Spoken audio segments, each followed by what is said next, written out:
when we moved to our present location, which was in 1992, we actually had acquired a liquor license, and that was part of the component. Was we added a restaurant and a bar there, and we really didn't make very many changes until it was like 20. Let me think here. It was 2014 when we did a major upgrade in the restaurant. Okay. In the bar. We raised the ceiling. We blew out the walls. We really went all out. Okay. And we were able to do much better. Okay. Yeah. Our sales more than doubled in a short period of time. Oh, wow. Okay. So it was definitely worth our while. So now what's your split between like a bowling side of the house and like a food and beverage side of the house now? Well, we actually have two separate companies. We have the bowling side and we also have the restaurant side. Okay. And prior to us doing the new restaurant in 2014, the bowling side always had been the predominant bigger size. Yeah. Okay. The bowling center always sort of carried the heavier weight and was able to generate the revenue. When we did the new bar, that reversed itself. Really? Okay. Yes.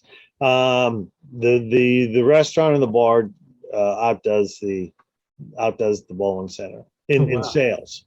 Yeah. In sales. Okay. The only difference is in the bowling center, your cost of goods are much lower. Right. Okay. Where with the restaurant, you're dealing with cost of the food, cost of the beer, cost of whatever. Okay. So it's taken us a while to become a little bit more acclimated in that. Okay. And each time we do one of these improvements in the building, okay, it's made a big difference. And then go ahead. We got, like I said, we're gonna have some water features. We have a big tent that we can be able to seat 150 people. So that's coming. Oh, wow. So we'll do a lot of functions. Yeah. Anytime we've done things, my rule of thinking always has been it's going to take at least a couple of years for it to take root. Right. Okay. Our space that we took out the 12 lanes, which we call the back alley, that COVID sort of messed up the 2-year mark on that. Yeah. But right now we're getting a lot of inquiries for that room. So like for events and so forth. Yes. Now, do you use the outdoor space for events as well, or is it we will? Okay. We haven't had a really fancy outdoor space yet. Yeah. And the reason for that is we didn't know if we were going to be allowed to keep it. Right. So there's always some reluctance there to spend a ton of money. Of course. Something only to have somebody else say, "Hey, you can't do that anymore." Right. As COVID is gone or reduced. Okay. So we're actually planning on building adding a building that's going to house bathrooms and a dressing room.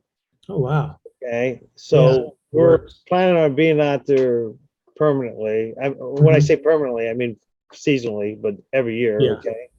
So we're excited about that. Yeah. So if you had to say some different business lines or things that you're pursuing, events is up on that list of things that you're moving towards. I'm sorry, what was that? So out of the different product lines that you're trying to pursue, it sounds like events is high on your list of where you're moving towards.